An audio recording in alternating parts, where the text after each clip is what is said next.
Breaking news that just escalated the trade war, threatening North America's food security. As President Trump's tariffs continue crushing Canadian agricultural exports worth up to $22 billion annually, sources inside both governments confirm that Washington has reached out to Ottawa requesting emergency agricultural cooperation, specifically on wheat and grain supplies. But here's where this story takes a stunning turn. Prime Minister Mark Carney's response isn't what anyone expected. Instead of jumping at the opportunity to restore trade with America's largest trading partner, Carney just announced Canada is doubling down on its pivot to China, signing agricultural deals that could lock American buyers out of Canadian grain markets for years to come. How did we get here? What does this mean for American consumers facing food price inflation? And why are supply chain experts warning this could trigger the worst disruption to North American food systems in modern history? Stay with me, because what I'm about to reveal shows 3 catastrophic failures that are reshaping global agriculture forever. Here's what just unfolded over the past several hours.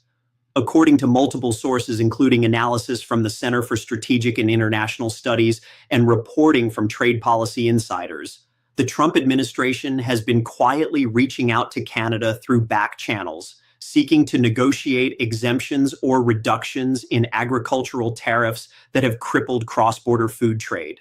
The numbers are staggering. Trump's tariffs, imposed under the International Emergency Economic Powers Act, have hit Canadian agricultural exports with levies ranging from 25 to 35%. We're talking about $18 to $22 billion worth of annual agricultural trade suddenly facing massive barriers. Canadian wheat, which Americans depend on for everything from bread to pasta, is caught in the crossfire.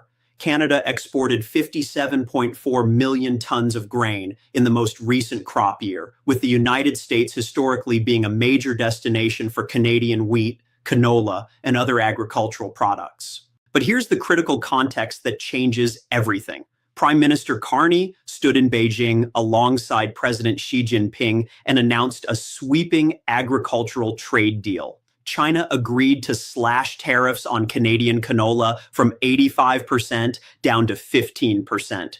China also removed its 100% tariffs on Canadian canola meal, lobsters, crab, and peas. In exchange, Canada opened its markets to Chinese electric vehicles and committed to dramatically increasing agricultural exports to China. And it gets worse. Carney publicly stated that China has become a more predictable partner than the United States. Let that sink in for a moment. Pause. A Canadian prime minister just declared that Communist China, a country that arbitrarily detained Canadian citizens for over 1,000 days, is now more reliable than democratic America. The human impact here is already visible. Meet Jennifer Patterson, a third-generation wheat farmer from North Dakota. Her family's operation has bought Canadian wheat for processing and export for 40 years. She told reporters recently that her costs have jumped 30% since the tariffs hit, and she's now scrambling to find alternative suppliers from Australia and Argentina, paying premium prices that are crushing her margins. We're watching decades of cross-border cooperation just evaporate, she said.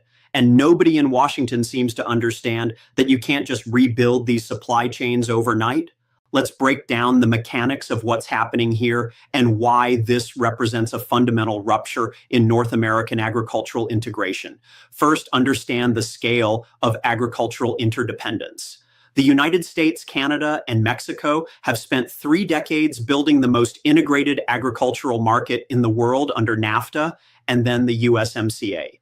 Canadian farmers planted 40 million tons of wheat recently, including 29.3 million tons of spring wheat. Historically, significant portions moved seamlessly across the US-Canada border for processing, blending, and export. American grain elevators, mills, and food processors are optimized for this Canadian supply. You can't just flip a switch and replace it. But here's the kicker. Trump's tariff strategy, which uses the IEEPA to claim that trade deficits and drug trafficking constitute national emergencies, has created legal and economic chaos. Federal courts have already struck down some IEEPA-based tariffs, with cases now on appeal. This legal uncertainty means businesses don't know if current tariff rates will hold, increase, or disappear. Nobody is making long-term investment decisions in that environment. Compare this to a historical precedent that should terrify everyone. Decades ago, the US-Soviet grain embargo devastated American farmers because the Soviets simply found new suppliers. It took American agriculture years to rebuild those markets, and some customer relationships never recovered. We're watching history repeat itself, except this time America is the one imposing restrictions on its own neighbors, and those neighbors are actively pivoting to China. China is now positioned to become the dominant buyer of Canadian agricultural products. According to trade data, China has been the largest importer of Canadian wheat over the past 5 years, taking approximately 10% of Canadian wheat exports. Under Carney's new strategy, Canada is targeting a doubling of non-US exports from roughly $125 billion to $250 billion. Canadian agricultural exports to China, currently worth approximately $32 billion annually, make up roughly 25% of that target. Carney explicitly stated his goal: reduce dependence on the unpredictable American market by locking in long-term deals with China and other Asian buyers. Think about what this really means through a simple analogy. Imagine you're a long-time customer at a local bakery. You've been buying bread there for 30 years. Then one day you start demanding the baker give you discounts, threatening to stop buying unless they meet impossible conditions, and publicly questioning whether you even need their bread. The baker eventually finds a new customer willing to pay premium prices and sign long-term contracts. When you finally decide you need that bread again, guess what? The baker has moved on. That's exactly what's happening in agricultural markets right now. Now let's examine the supply chain mechanics. North American grain supply chains are incredibly complex networks involving cross-border movements, storage facilities, rail logistics, port capacity, and processing plants. Canadian wheat moves through American ports for export. American grain blends with Canadian varieties to meet specific buyer requirements. When you insert 25 to 35% tariffs into this system, the whole thing seizes up. Railway companies like CN Rail, which reported record grain volumes during the most recent crop year, are now facing uncertainty about future shipments. Port facilities in Seattle, Portland, and other Pacific Northwest locations that depend on Canadian grain flows are seeing reduced volumes. Elevator operators are sitting on excess capacity. Processing plants are running below optimal levels. Every link in the chain is experiencing disruption. And here's the data that should alarm every American consumer. According to the USDA, wheat prices have already jumped 12% since tariffs were imposed. Food manufacturers are passing those costs directly to consumers. The average American family spends approximately $8,000 annually on food. A sustained increase in grain prices translates directly to higher costs for bread, pasta, cereal, baked goods, and hundreds of other products. But the long-term implications are even more concerning. Canadian farmers are making planting decisions right now based on who they expect to buy their crops in coming years. If Chinese buyers are offering premium prices and long-term contracts while American buyers are tangled in tariff uncertainty, where do you think those farmers are going to direct their production? Once those trade relationships solidify, once Chinese food processors become dependent on Canadian supply, once logistics networks reorient toward Pacific shipping routes, reversing that shift becomes exponentially harder. Experts at the Center for Strategic and International Studies warn that the upcoming USMCA review will be a defining moment. Canada's supply management system for dairy, agricultural rules of origin, and the entire framework for North American food security hangs in the balance. Carney has already signaled that Canada's old relationship with the United States, based on steadily increased integration, is over. He's negotiating from a position where diversification away from American markets isn't just a threat, it's active policy. Let's break down exactly who gets hurt when North American agricultural supply chains fracture, because the ripple effects are hitting multiple sectors simultaneously. American workers and families are facing immediate price pressure. Food inflation, which had finally started moderating, is accelerating again. The Bureau of Labor Statistics reported that grain-based products saw a 12% price increase in the first weeks following tariff implementation.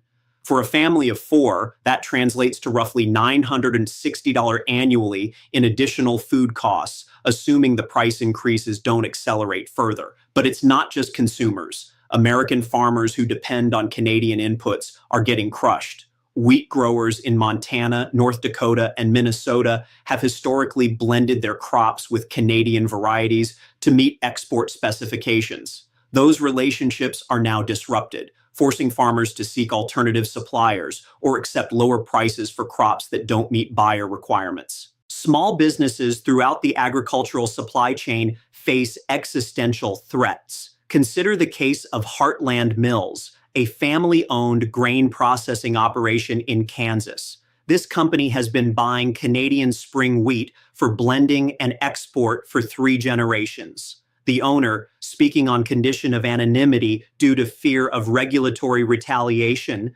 told trade publications that tariffs have increased their raw material costs by 28%. They can't pass all those costs to customers without losing contracts to foreign competitors. Their options are to absorb losses, which threatens bankruptcy, or shut down operations and lay off 140 workers in a rural community where alternative employment barely exists. Trucking companies that specialize in cross-border agricultural transport are seeing volumes drop by 40 to 60%.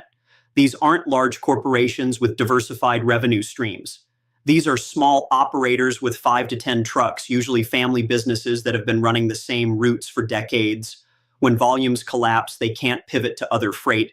They go bankrupt, and those specialized logistics capabilities disappear from the supply chain.